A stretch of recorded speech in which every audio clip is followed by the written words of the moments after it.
Good morning, pickers and grinners.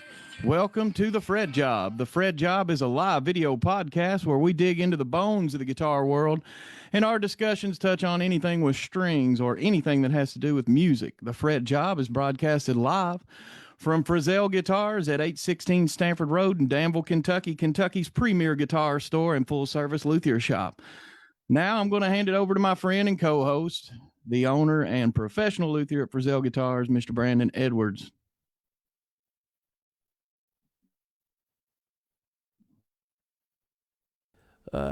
What is up, everybody? My name is Brandon Edwards here at the FretJob, and how y'all doing today?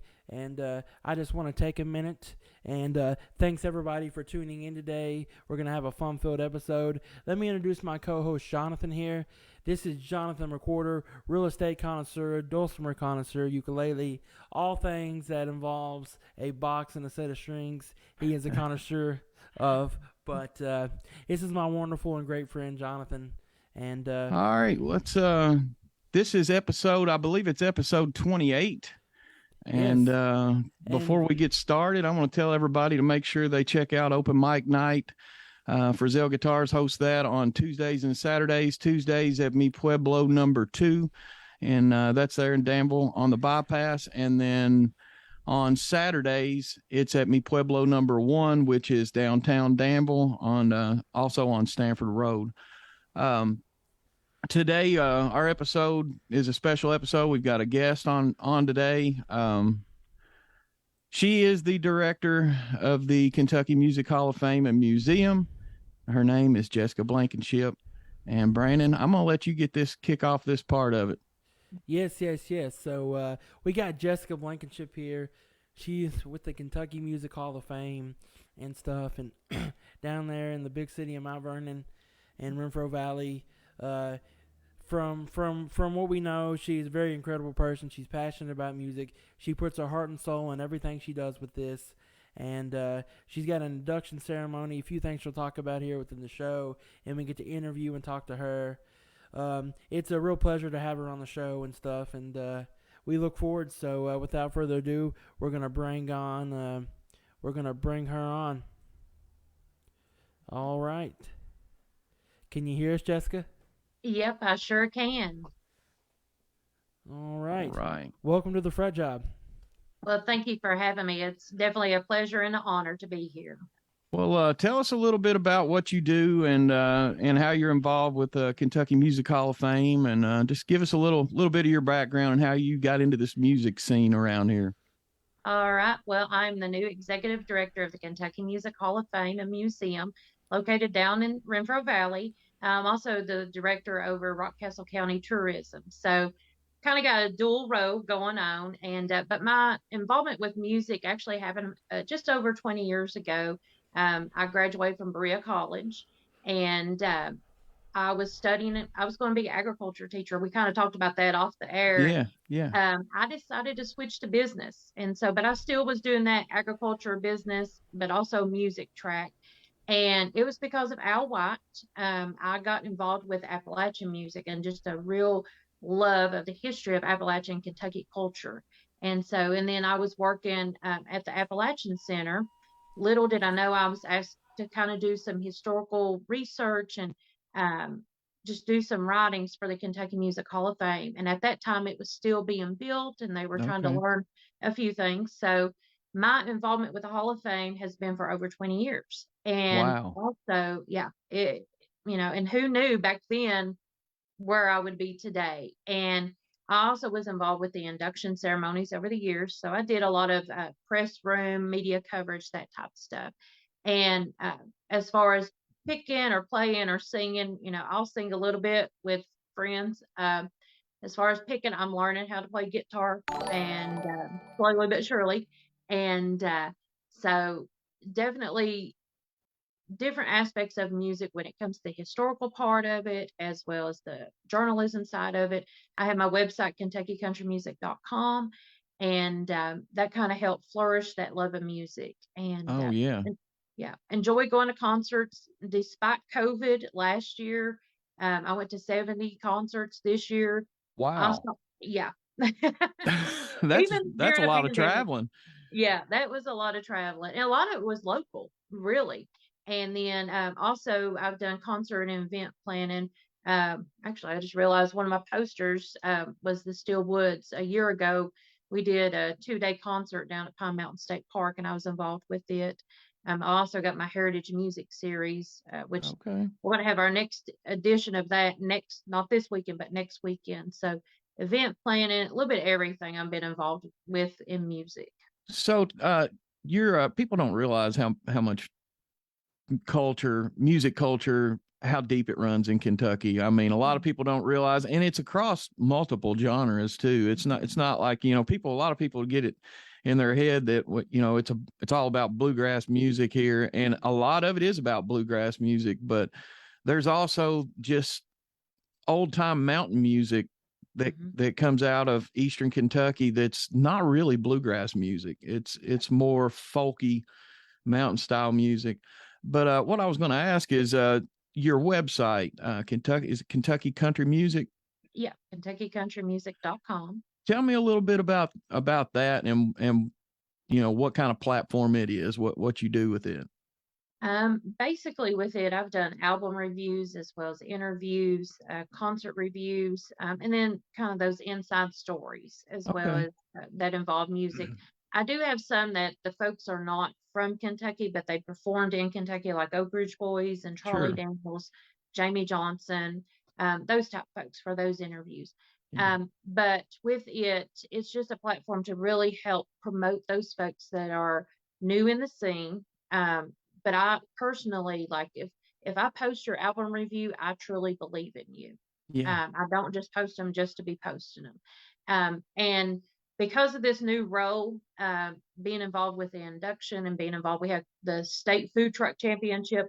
The last couple of months, I've kind of slacked off, but I am going to be publishing an article this week, kind of a reflection of Loretta Lynn. Oh yeah. And of course, last week that was the news cycle was Loretta Lynn's Yeah. I passing. mean, it's such a loss for music and a loss for Kentucky too. Yeah, definitely. And so that's when I not found out, but when I realized the weight of my title, and I take it serious too. Absolutely. And I was getting calls. I was on my way to Nashville when I got the news, and quite a few news media outlets contacted me. We did interviews and stuff, and I realized this was probably the major event. And Yeah, I mean, you're basically responsible for helping to curate Kentucky's music legacy, yeah, and what people are going to be reading about in the future. They're going to be reading about the history of Kentucky music, and it's awesome that you get to have a hand in that, and that you get to promote people that are out here trying to get some exposure too, because that is, people don't realize how hard artists work just to get connections with people like you. So that's awesome. And Kentucky is very rich, and I like the fact that you did point out we are beyond bluegrass and country and gospel and all of that. Absolutely. My involvement in college was actually in the rock scene, the Central Kentucky rock scene in like late 90s, early 2000s. I mean, it brought out folks like Chris Kell from Five Finger Death Punch. I was seeing him at shows, Yeah. And his last name is not Kell. I'll give you that little secret. But Cool. and then My Morning Jacket, I saw the early years of them, and so we are beyond that. And then you got the Christian music, you got the African American influence music, you got Jack Harlow. Look at his career blew up. Oh yeah. Nappy Roots. Then you got Blackstone Cherry. You've got, such a wide variety across Kentucky. I do think two of the styles that I'm going to dive deep into this winter is actually the Native American culture, and then the Latina and Latino. Awesome. So there's nothing out there at our museum, and I'm ashamed of that. Yeah. But at the same time, we need to explore that. Yeah, you're in a position to go that direction now, and that's awesome. I mean, you said something about the rock scene back in those years, back in the 90s, and there's some awesome local rock bands around performing around here back then, and I feel like there's a little bit of a resurgence happening with rock music in Kentucky. I've actually got my stepbrother's boy, he's in a band. They're called Taylor Road, and they're Okay. starting to play around quite a few different venues, and I'm seeing several of these little rock bands popping up of younger guys that are working hard at it. So I love to see somebody work hard and then get rewarded for it. So. Most definitely. And yeah, that, and even like when you got someone like Blackstone Cherry and their research, they have really worked hard for where they are now. And they kind of helped that resurgence of the Kentucky Headhunters, they've never went away, of course, but No. that Southern rock sound. And then, of course, the cool thing about that Central Kentucky rock scene back then, you could have three artists on a bill. One would be punk rock, one would be like heavy metal, then the other one would be like hard rock. Yeah. And the fans enjoyed every bit of it. Whereas, and that's why I'm always stressing to people, if you don't know who that opener is of any show, still go to that show, because that Absolutely. opener may be selling out shows at the Ryman Auditorium. Absolutely. You never know. So I'm seeing a pickup post COVID in the music scene around our area, Danville, Lincoln County area. I'm just seeing a lot of new artists popping up, a lot of really young artists that are popping up, country singers. Brandon's worked with a few people that, he started out with guitar lessons, and then, they just started blossoming into this artist all of a sudden. And these are really young, 16, 17, 18-year-old kids that are just really surprising me. Yeah. But as far as the Hall of Fame goes, and tell me a little bit about what you've got coming up and some of the artists that you've got to work with over there. Well, we have got just this past weekend we had Hannah Howard and Donovan Howard, and who plays quite a bit there in Danville, as well as Vanessa Davis. We just had them for our singer songwriter series, and we always have that the second Saturday each month. And so it's like a songwriters round, kind of like Bluebird Cafe style. But on October 28th, we have got our induction ceremony, and it's going to be huge. The star caliber that we've got. And our inductees are doing performances, so they'll do performances as well as give their induction speech, and of course, others will be inducting them. But we got Carly Pierce, whose career has just really blew up here lately. Actually, her new single, I think the new video comes out today. We got Tommy She's White. awesome. Oh yeah, Carly is awesome. Yeah. We got Tommy White. He's a steel guitar player. He plays for the Grand Ole Opry. He goes on tour with Vince Gill, and then he's been on the Oscars because he played steel guitar on with Lady Gaga on several of her songs. Wow. Oh yeah, getting to talk to him about Lady Gaga was just unreal. And then we got Paul Yandel. He is a certified guitar player. He was the last one that Chet Atkins certified. Yeah. Yeah. And it was actually Chet Atkins' estate made him that. And after his passing. And he has been a session player. He was a Gretsch guitar consultant. His family are going to be there. Pete Goebel, he's a bluegrass musician, singer-songwriter. Unfortunately, he passed away as well, so we're honoring those two posthumously. And then we've got Marty Brown. If you've heard I'm From the Country, Tracy Birdsong, he wrote that. I think it's got like 6 million spins or something like that. Wow. Yeah, quite a bit. We got T.D. Young, the legendary blues guitar player, plus he owns his own club there in Lexington. Yeah. We've got Norley Allen. You probably recognize that name, and her husband's Dwayne Allen from the Oak Ridge Boys. Okay. But she has sung backup vocals on the Grand Ole Opry for many years. She was on the road with Conway Twitty, quite a few folks. And then we have got, I know I am missing somebody. Let's see here. Carly, Pete, Paul, Tommy, Norley, TD, and Marty. Yeah, I got them all. So it's a big class. Yeah, so we've got a big class, and looking forward to having all of them. And then we'll have special performances by Steve Warner is going to be there. We look forward to having him. Okay. And then we've got a couple of Grand Ole Opry members that are coming. They are surprises, so we can't announce them because the inductees don't know that they're coming. Can you tell us a little bit about how this works, how the nomination thing works? Oh yeah. A lot of people ask me about that. Yeah. And We're not as secretive as like the Country Music Association or the Opry.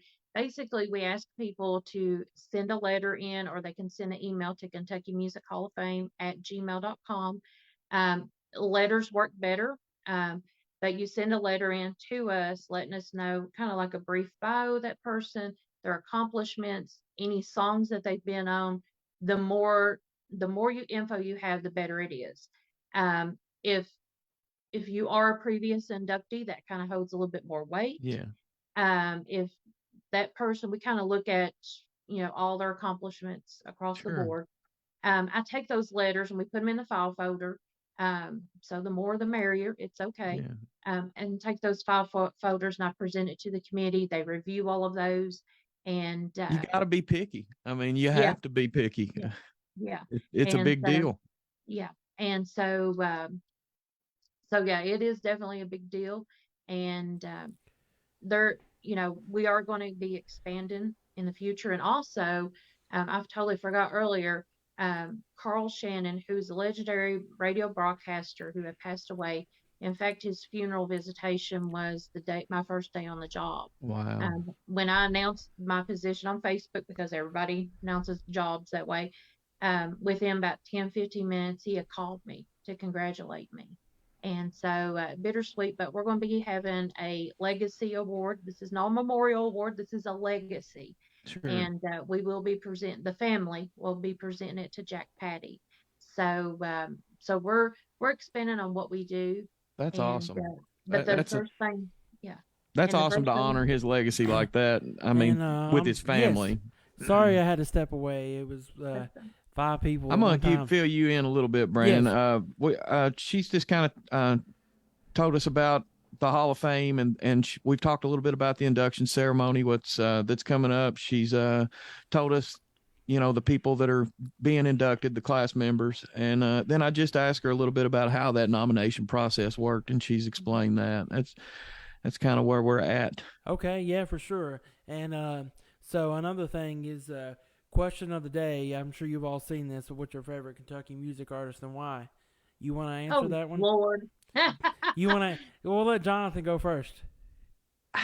Right now, I'm just a huge Tyler Childers fan. I've been listening to a lot of his stuff and trying to learn a lot of his stuff. So, I just like the rawness of him. I'm kind of, I hate to say this, I mean, because I love his music, but I wish he would kind of go back the direction where he was. I'm not big on the highly produced stuff. I like the stuff that's raw. John?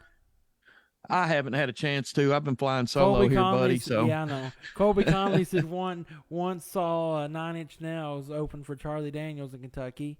That's and awesome. And someone said the Josephines are a killer rock band from Kentucky. Lead sync for them. Yeah. So.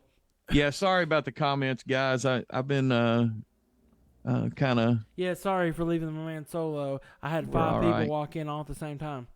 Hey, you gotta open the door whenever you got a customer showing up. That's how it is. Especially when they drove 3 hours to come see you, and they just brought an Andy Griffith signed Martin.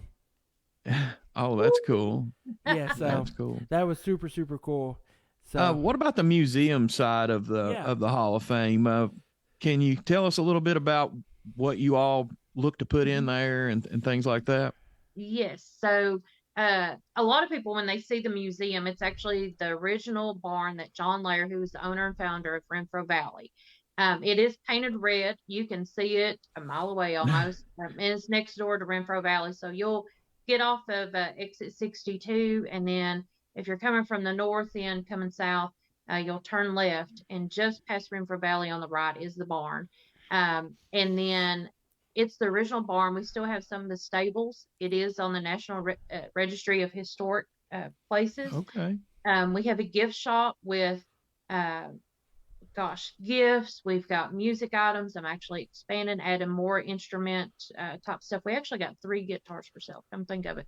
But we'll have strings, your music needs. And so we still got 3 of the original stalls and the wood and everything. And then we have a large lobby that will play music. It holds about 75 people, I think. And we'll have acoustic performances in there. And then you'll walk in on the back side of the barn, and it's huge. You can't see it from the road really, Yeah. but we have what we call the induction room with all the current inductees cases in there. And then we call it a wood songs room as you veer left. And it's talking about the historical sounds and songs of yesteryear. And then we have what we call a Renfro Room, and it's set up just like a barn, just like Oh, Renfro Valley is. And it's kind yeah. of tribute with the costumes from Lily Mae Lefford to Ojo Clark, like one of his original vests is in there. And then you go through a timeline of Kentucky music, kind of learn the history of uh, the spiritual music, the coal mining music. We Yeah. have a back porch replica, so you can get on there, take some photos with a banjo. And one of my friends acted like he was playing a banjo, and I had to tell him he was playing it wrong. So sorry, Tim. But anyway, we've got John Lair stand-up bass on that porch. I mean, you can sit there and play him. And then you go through another hallway, and it has tribute to radio because WHAS celebrated 100 years in July. And then you'll have a little bit on bluegrass. I'm sitting here like thinking in my head, turning. Yeah. And then you've got another room with more induction cases and wall displays. And we've got an M-wall case display that Danny Stevens, who he was one of our woodworking guys, actually made the M-wall cases. And it's people who have kind of like the stars of tomorrow or people that have helped along the way in music. Yeah. And then you'll turn left, and we call it Loretta Lynn Way, and it's these large framed pictures of Loretta Lynn playing at the Opry and other things. Also in that one room, I forgot, back up, we've got like Loretta Lynn's dress. We've got Merle Travis's guitar. Ooh. It Ooh, is beautiful. that Oh, is love it. nice. Yeah, it's really nice. And then we have displays of Dwight Yoakam. We've got Keith Whitley. We've got a really nice Keith Whitley display where we've got pictures of him wearing the shirt that's in the display. A leather Wow. motorcycle jacket that he purchased over in Eastern Kentucky, and 3 items we got in there. And then we got Dwight Yoakam. Just to see his jeans, you realize how skinny he Yeah. is. Or You at know, least how skinny the jeans were. yeah, how the jeans were. Yeah. And then after you pass what we call Loretta Lynn Way, we also have a recording studio where we're doing vocal lessons and instrument lessons. Awesome. And then we got another room we call it the Exile Room because it's a full wall to wall display of Exile stuff. Exile. We've got the dress that Naomi Judd wore at the last farewell tour just over 30 years ago. That's unbelievable. I get Yeah. chills every time I think about that dress. Ooh. And then we've got smaller display cases, and we're updating all of those. Then we have an interactive room, so you can actually see and play. And we've got kids' instruments. We've got a little piano, and I swear we see more adults playing with those instruments than we do kids. I So, They're bet. fun. I mean, it's just like the inner childhood. oh Yeah. yeah. And so, and we're going to be updating that interactive space. So last week when I was in Nashville, I was kind of doing some exploring and getting some ideas from other museums of what they're using. And how And do you so, like Nashville? oh, I love Nashville. See, I I go down lived there quite a bit. I lived there 3 years. I actually Oh, went to wow. Luthier School, graduated from there. Then I got a job at the custom shop Gibson. I worked there for a year and a half before I decided to move back to open this. But I loved it. I lived on Percy Priest Lake, and Mm-hmm. I got to meet some incredible people working at the custom shop. One of the guys, his name was Keith. Every day, me and him would sit and talk in the morning before work. He was actually Alan Jackson's guitar tech for 20 years. Oh, Wow. He was incredible. One of the guys that was in the back, of course, Dave Harvey, master mandolin maker. Dave, he's one of my good buddies. He's an incredible guy. I mean, Dave one day had, seen him have Bill Monroe's mandolin sitting there, working on it because because they made the replicas and stuff, and talking to him and knowing that, hey, he learned from Bill Monroe, he's learned from all these great people, Doyle Lawson. He is a very humble man. Like, he's a very humble man. He's the type of guy that is like passionate about music. And it was really cool to get to work with him and stuff, and all the incredible people, because there was a lot of incredible people. Garth Brooks, lead guitar player, when Garth Brooks started out, he was there. David Lindsay. Wow. I mean, it was incredibly I like crazy. Nashville. I've only been down there. I've been into music forever, but I've only been to Nashville one time. I'm getting ready to go back at the end of this month, so I'm excited about that. Yeah. It's another thing I had on my mind before we got on the air that I was going to ask you about. I've read a little bit about you all have an artist in residency Mm-hmm. program up there. Can you tell me a little bit about that? Yeah. So we started that, gosh, pre-COVID a couple of years ago. Okay. Kentucky Just Us, whose career has really blown up, they were one of the first ones. And then they had His Heart Gospel Quartet. And then for about a year or two, they had like multiple people. And then I came on board and we redid it. We restructured it Yeah. to where it is back to one person. And so Yeah. this year it is Sydney Adams, who is out of Corbin. She's originally a Bell County girl, and country singer, honky tonk. She's just a sweet girl, Yes. and definitely influenced on Loretta Lynn and Connie Smith, the legends. Yeah. And so she debuted at our food truck championship. She's going to be singing My Old Kentucky Home at the induction ceremony, and then she'll be performing one time a month for the next year and a half or so, and just she'll be performing there at the Hall of Fame. And she's from so, Corbin. Yeah, so she's from Jaden, met Jaden. Jaden actually played lead guitar for her for a little bit. Really cool. Yeah, Jaden. Corbin, He's they from they Corbin. must have a good music scene down there That's because where Jaden's from. I've heard of several people. There's a group, I don't know, I've never even asked Brandon about it if he knew of them, but there's a group that I ran up on online on Facebook, I guess, Kites. You ever heard of those guys? Yes. Wow. I was so impressed with their stuff. They got a song that's about Kentucky that, I mean, it was so awesome. There's just a lot of talent in Kentucky. Yeah. People don't realize that. I always bring up Keith Whitley. You were talking about him a minute ago. Keith Whitley was that's one of my dad's. Like all my dad and all his friends and my mom, they all love Keith Whitley. yeah. I mean, yes, and I mean, I'll tell you what. Brad Harden had a video about a couple years ago go viral from him singing at Keith Whitley's grave that made on CMT. He sung "Don't Close Your Eyes," and the first time I ever met Brad Harden, I moved back and I said, who's going to be the next big country star out of Kentucky? Someone tell me. And everybody's like, Brad Harden, go see him. He's, he's got songs on the radio right now, K92.9. Go watch this guy. So I went and watched the local show. Artist. And I mean, he played Don't Close Your Eyes. And when he got finished, I had tears in my eyes. I was crying, and I'm not one to cry, but I mean, hearing him with a full band and how great he is, and he's got a new song fixing to come out, Stay, and you can call K92.9 and ask for Pretty As You, or come get you some. They're on the radio and stuff, and it's one of those incredible It's hard things. work to get to even to that point right there. Yeah. And the thing and is thankfully we do have, I'm always a big supporter of local radio because they do support our local artists. Frankfurt, Froggy, WFKY. I've always done my Nashville News Roundup. Gosh, over 10 years, maybe it's 13, 14 years. They do a local show.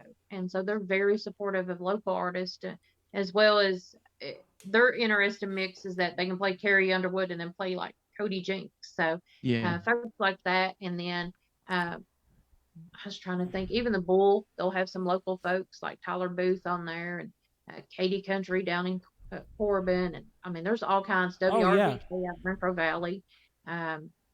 You have to support your local radio. For sure. Yes, for sure, definitely. Their radio. People don't.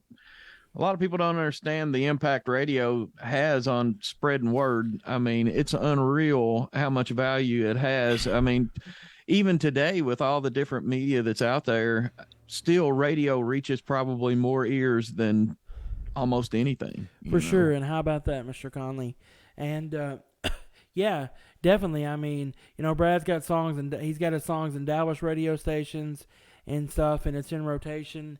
And the first time, right after, I think it was Jason Aldean, they said, here's Brad Harden, Danville native, with Pretty As You. And I was like, holy crap, this guy's on the radio and stuff. And, me and Brad's became friends outside of him playing and stuff. And it's just incredible to watch these artists and get to meet, He did about 3 months ago he did an originals headliner showcase at Austin City. It was Chris Linton, Josh Bogard, and it was him and Tyler Housey. And you talk about all four of them. They sang "I'm a Dinosaur" or that song, whatever about the dinosaur. I forget the name of it. Thank you, Junior. Yeah. Yeah, they sung that song "Dinosaur," and I mean they literally all four of their voices together. It was incredible to see them all singing that at the same time. Yeah. And it's just moving how much talent we got, I'm also a big fan of Josh Bogard's music. I heard him for the first time. He played a couple songs at one of Brad's shows one night at Austin City, and I've been a fan of his voice and stuff. And there's so many great people. My friend Jaden, he's got a band called Soul Tree Hill. He used to play for Travis Way and the Contraband for about probably 5 years, and before he decided to do his own thing. And it's just so much great, talented people in Kentucky. We're so blessed. Across multiple genres. It's another thing she was talking about, Brandon, is she's getting ready to dive into some Native American music and learn more about that. And then didn't you try to get some Latin music stuff into the Hall of Fame, Mexican, right? Yeah, Latino Mexican music. So just really exploring that. And also, while you're in Nashville, you've got, you're going to be at the Ryman Auditorium, probably explore it. Absolutely. Right next door is the brand new National African American Music Museum. Okay. And it is amazing. Really?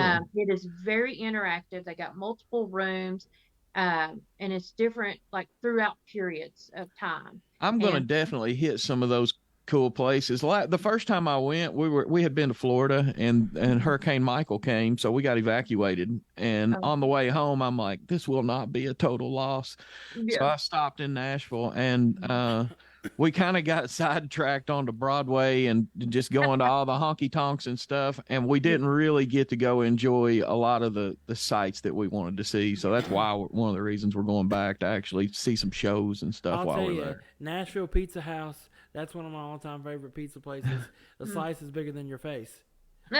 I'll probably be hitting some hot chicken while I'm Princess. There. You got to hit Princess. Yeah. Princess is amazing. You want some good barbecue, B-Jacks and stuff. And what was funny is my buddy, I had a friend, he went down to Lower Broadway for the first time, and we got down there, and he wanted to do karaoke at Wannabe's. Well, halfway through a song, Chris Jansen got up and started singing with him. Oh, that's cool. Which Chris Jansen was my neighbor, actually, when I lived in Nashville. So I lived on the lake, and there was a big subdivision right above my big giant apartment complex, and I'm pretty sure he lived above there because I remember two or three occasions I come home from work and he'd be in his Jeep leaving, and I seen him, so I was pretty confident he lived up there, but he can play a harmonica now. John, you need to take some notes.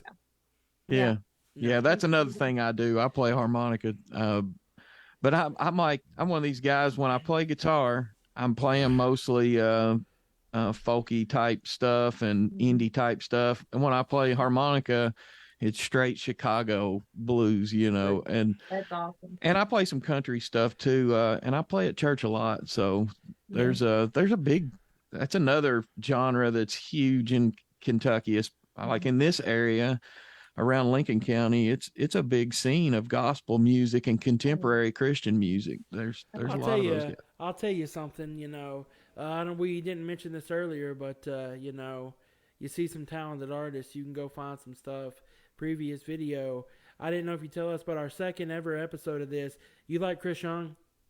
Mm-hmm. Yes. We had his lead guitar player Kevin Collier on the second episode. He was so humble. Literally, I think I met the guy once before. And somehow we made him think we were legit on episode 2. I hit him up and I said, "This is our second episode. Do you want to be on?" And he hit back, "Yes, please. I would love to be on. It'd be an honor." That's cool. And he was such a cool guy. He got to show off his expensive toys that I can't afford. Yeah, Chris actually was on the Opry last Tuesday, and so we were side stage getting to see. Did you get to meet him and everything? Yes. He's a nice guy. He's my hero. I've met Chris several times actually over the years. So. Well, Kevin, he's the blonde guy that plays guitar. Yes. Yeah, So, he's a great guitar player. yeah, We were Kevin's a, we were fortunate to get him that early in our podcast. I know it's very fortunate. We've had some great people. My buddy Dave Strumfield, he made the intro song that we played. He's a producer down there, an incredible studio artist, producer. He just headed out just recently, went down there and said, you know what, I'm gonna go down there and I'm gonna do all I can do. And he's an artist too. He's and already playing really on good. Broadway every night, and it's like his fifth month being there. He just Yeah, jumped right in. Started he was playing playing at Tootsie's, just recently. I mean, he just jumps right in, but he's an incredible musician. We love Dave and all Dave has done. And, I mean, you see incredible guys and incredible musicians every day. Yeah. Oh, yeah. Oh, yeah. And another thing I want to mention is you're an inspiration. And when I say that, especially like the young female people, they see somebody and they look up to somebody like you. They know that they can accomplish anything, and we need more people like you out there setting a great example. Well, thank you. I appreciate that. That's probably the kindest thing I've heard in a long time. So I appreciate that. Well, we really appreciate you coming on the show.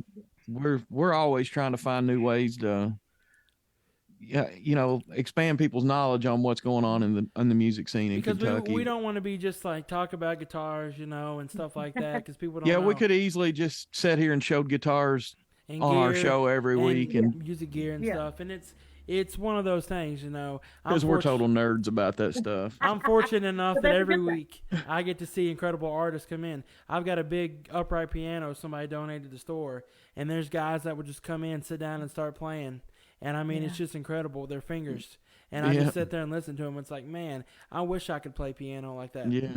So you get a lot of cool moments happen hanging out in the music store. Yes. Oh, yeah.